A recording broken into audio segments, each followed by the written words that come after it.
Last week, LaSortes had such a massive tactical relapse with Dom Rosso, I'm almost certain he fell asleep in his plate carrier that night in a drunken slumber from all of the tack reloads, head scans, and urban-prone offhand shooting he did. However, some of you were less concerned about LaSortes' tactical pirouette and more impressed with the car he drove home in. Like Bob E, who wanted to know, what model Porsche is that? It's pretty nice. I have to give it to LaSortes. It is a nice car. And to answer your question, it's a 997 Porsche 911 Turbo. LaSortes loves that thing, and I would too if I finally got my dream car after 14 years of working my ass off. Now, some of you were completely unimpressed with the clothes I wore, like In the Low Country, who put it simply, that shirt is hideous.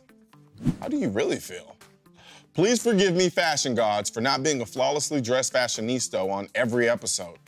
But if I'm gonna be honest about it, he's right. That shirt looked horrible. But I'm glad I wore it because it showed me who my true friends are. Because clearly, Amy, LaSortes, and Katie weren't my friend enough to tell me I look like a chocolate-covered candy cane. On to a more serious matter. Last week I posted this tweet in response to the Canadian shooting.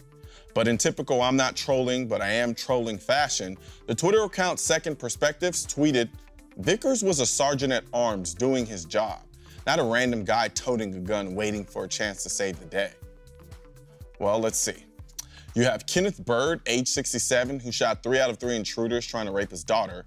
Then you have Nick Melly, who drew his gun on Jacob Roberts in the Oregon Mall, who had just killed people, forcing him to retreat.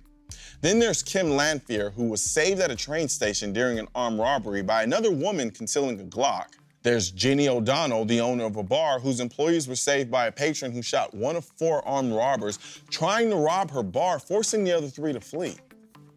Yeah. Nothing to see here, just a bunch of regular people saving lives with guns.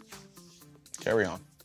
Tommy Horn from Facebook says, I see you guys shooting M&P 1522s all of the time, and I love mine.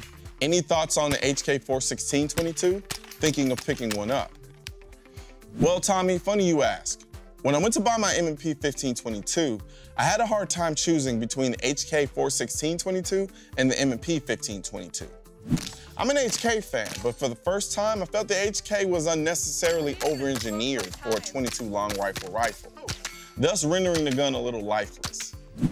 That's just my fancy way of saying the M&P 1522 was cheaper and just as reliable and fun, if not more so, which is why I was buying the gun in the first place. Before I send you off to our preview for this week's episode, I want to remind those of you looking for gun and gear reviews to visit NRA Sharp Daily at NRASharp.com, where LaSortes and I talk about our favorite products on a weekly basis. Keep the feedback coming, and I'll see you tonight on NRAFreestyle.tv.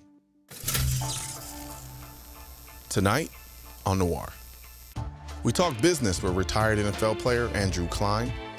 The Springfield XDM is almost too good a gun, and I have a minute to make up in Stage 9 of the challenge.